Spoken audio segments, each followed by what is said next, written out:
Good afternoon, everyone. Good afternoon, Your Real Highness. I'd like to thank you the invitation for being here, the Nuffield network, that without that it wouldn't be possible to be here.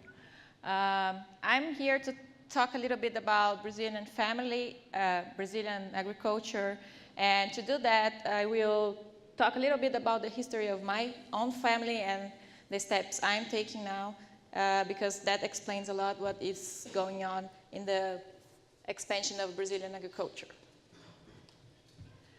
I would like just to tell you that almost all of the pictures that they've used are taken from the workers that work at the farms.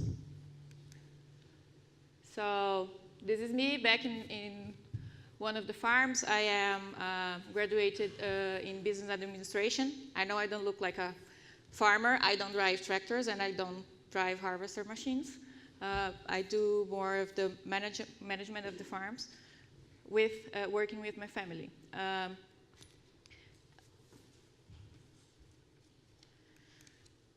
So just for you not to be too shocked with numbers, I'm going to give you more further. This is a map that compares sizes of what is the Brazilian size compared to the United Kingdom's. The area that Brazil has is 35 times there of the UK. But even though we have 200 million people in the country, which seems a lot, the density is very low. So most of the people in Brazil live in the coast, and in the center, north, there's not much people living in there.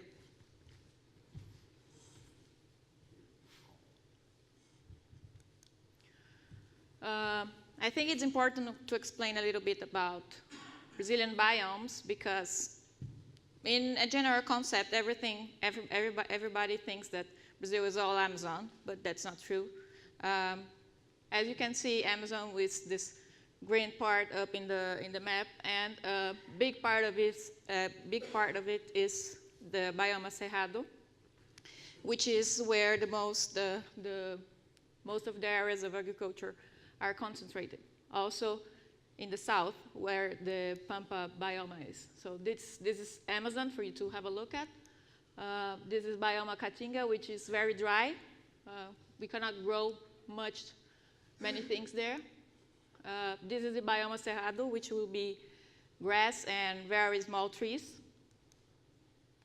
This is Atlantic forest, which is pretty much all devastated because of the colonization 500 years ago. Pantanal, which is very preserved and very humid, and also the Pampas. So those are it's a figure that explains a lot the movement of the agriculture and farmers through Brazil during the years. So my family has participated on that, such as many other family of farmers. So in the 60s, there was this expansion just in the south of Brazil. There was pretty much just forest and cerrado, more in the middle. But at the time, for example, my grandpa and my parents were in the south, and they did want to expand the property. They used to farm 100 hectare property, and it was a very competitive region and a little bit not so flat.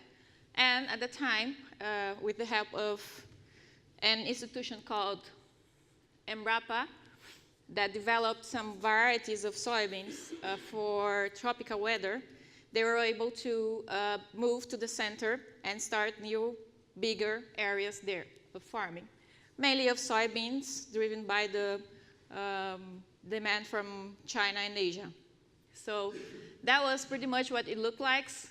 This is my mother and older brother, grandma, and that's pretty much what that was at the time where my family is located now. So a couple houses and pretty much nothing. This is 1,000 kilometers away from the coast for you to locate better. 10 years later, they migrated there in the 80s. In the 90s, after having some trouble with too windy weather and too long dry seasons, they had a little bit of too much problem with the dust and also with erosion of the soils. So the practice of no-tillage was introduced, very progressive in the Midwest, until nowadays, which we have 95% of the total area of Brazil is no-tillage. That has implicated for us reducing of costs because we reduced one operation, also building up fertility of the soil and the covering of the soil, so we have more organic material at the soils. That also combined with more development of GMO varieties, also from Embrapa and also from other companies, it was possible to have earlier varieties and plant and just when the raining season started. And combined with the no-tillage, now we are able to do 2 crops, full crops a year in a 6 months rainy season. So 75% of Brazilia's areas of soybeans turn into a second crop in the same year. So remember that older picture before, what it looked like the region? That's why what we transformed the Midwest. So very technological agriculture, very large properties. We have to be very efficient because we have very high costs. So we have to be very productive. And in order to do that, invest in a lot of technology.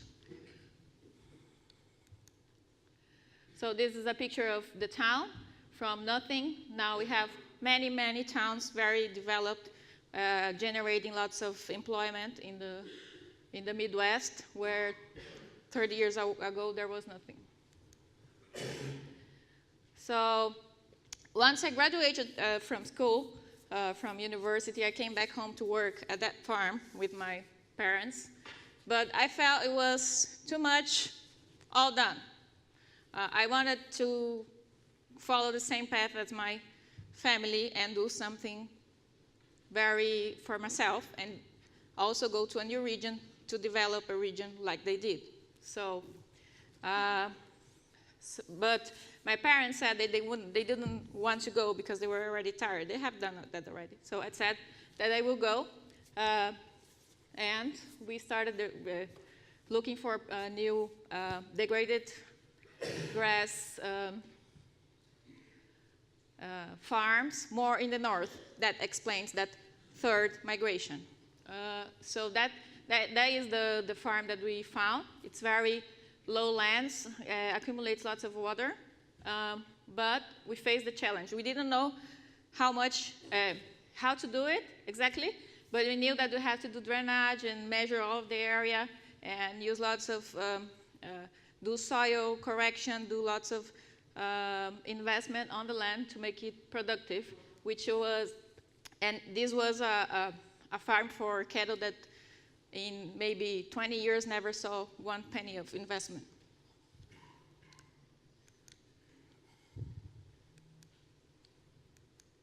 Oh, I'm sorry. So this is what this farm looks now. It was pretty much that all of the grass. This is a change that we did in 3 years. When we did the movement, I went to the farm that we had and asked the employees who wanted to migrate with me and start a new challenge. I thought no one would want to go to the middle of nowhere because it was 600 kilometers from the nearest airport and very 1,000 inhabitants town, 70 kilometers from the supermarket. So they faced the challenge and they moved there. We also had the opportunity to hire people from there that had no job opportunities. So we did that. We moved that. We built the storage, the first storage of the city, the area, built housing, and all of that. So I'm very proud of it. And this is my team there. So what's the main thing that made me move there? It was about transforming a region, giving opportunities, and proving in the region that we were able to have something that wasn't productive, wasn't giving any good for the society, and develop it, generate a very noble activity, which is agriculture, and generate jobs and all of that. So that wouldn't be possible without the usage of technology. So I wanted to present you what kind of technology that we are using now, besides of big machinery, which will be using lots of softwares to help us manage all of the plagues that we have, because we are in a tropical area, so it's not that easy to manage 2 crops without having very criterious way of managing it. Using drones to make the maps and see where we have to correct the soils, where they are already good, so we don't add extra costs to that areas that are okay. Also, investing on ways of reducing our costs with machinery fleet management, which is very high cost. Once you have a broken machine, you have to have the right part there. You don't want to travel 100 kilometers to get a part, so that's important too. And also, something I'm very proud of is that I have the culture inside me, inside my family, of being the first of doing things. Not to say that we are first to do things, but to lead into the changes of others. So our farms were the first one to buy a cotton picker, which will be making rolls to harvest cotton. Also to implant the non-using fertilizers directly on the lines, the DB planter seeding machines. And most recent one, which is very good for the environment as well, is this one called Weedit. It's a Holland technology, is the first one in equipment in Brazil, which will apply the glyphosate and directly on the plants where it detects the green color. So we are sparing something like 90% of glyphosate in our spray. So it's not all that wonderful. What are our main challenges in Brazil? They are, I would say, taxes. We have the worst relation between what we pay of taxes and the return that we have. And I will show that later why. Interest rates, it's about 10% a year. So for us to do something, we have to pay a lot, and to have money to do those very important investments, we have to pay a lot. I know that's compared to Europe is unbelievable. Also, very big problem with logistics that makes us lose a lot of incomes because of it. So that is what a road back where I am looks like. So let me just go back here. 67% of our transportation of grain is done by roads. And those are the roads that we have to go through to 1,400 kilometers until the port. So imagine the costs that has for us. Just 1 week before coming here, I had to sell my corn, and I couldn't because the bridge to go through was like that, because we had a pretty bad rain, and so the taxes that we pay very high turn into things like that.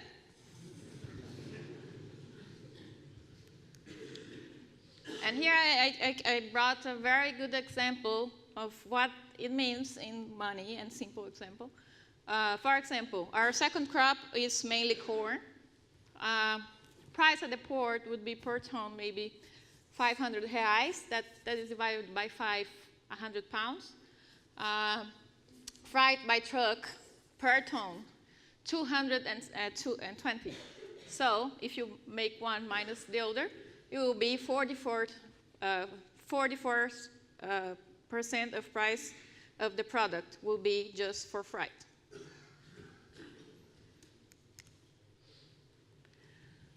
Usage, another challenge is about some legislations that we've been very badly seen because of international merchandising that we are devastating nature, Amazon.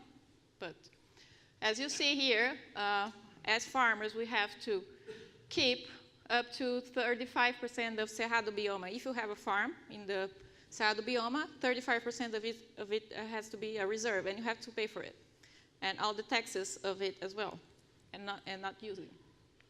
And if you are in the Amazon bioma outside the reserves, 80% of your property has to be reserves. So we have very restricted legislation on that, and we follow that very seriously. During the last years, we've been decreasing our deforestation rates, which is very good. This is also a very good graph. The other side that shows how much the farmers are protecting the nature, which will be about 11% of all of the land of the country. So those rates from 2004 to 2014, 82% of reduction, which is very good. We have doing that using also technology to increase production. I will be explaining that one. Production of grains in Brazil compared with the planted area among the 1980 to 1911. So as you can see, the area hasn't grown much because we are using degraded lands and non-used land or badly used lands to do our agriculture. And but in the other side, investing on lots of knowledge and technology, increasing our productivity a lot. So it's something to be very proud of. So this is what Brazil means in the world scenario. First, leader in exports and production of coffee, cane sugar, also soybeans, corn, so almost first to third in all of those items, sorry. Yeah, a little bit about regulations. We have very restricted regulations at the farms. We have to do training for use of pesticides, even to wash our sprayers. So we have to follow all of that. So sometimes people think that in Brazil we don't have strict regulations. It's just the opposite. Places to put the chemicals in, and also the packaging after using it. And to the end, this is something I'm very proud to tell you, that young generation and women are taking over the leadership in Brazilian agriculture. So as you can see, this is my mom. Those are my friends. We have founded just 2 years ago a group, and we are becoming nationally famous because we believe that the women are better on doing management or taking care of employees, of influencing people to take care of the environment. And those are the friends that are just like me, working with the family every day to make them more productive, having more quality of life, and being better. Those are some statistics about women in agribusiness. Most of them are owners or shareholders of the farm, so we don't have many women going to work at the farms yet, but it's a changing point. Women that work in agribusiness don't have problems with being leader. I have a good story. When I moved to this new town to run this new farm, the only question that everyone would ask me at the town would be, where is my husband? So he was there. I didn't know it yet, but but it was funny and interesting to see that agriculture, it was and still being seen as such a male business, and it's not. Yeah. I think I would like to thank you for the opportunity to show the love that we have for agriculture, for expanding and for developing and producing food. And that wouldn't be possible without those people that work at the farms. And yeah, thank you.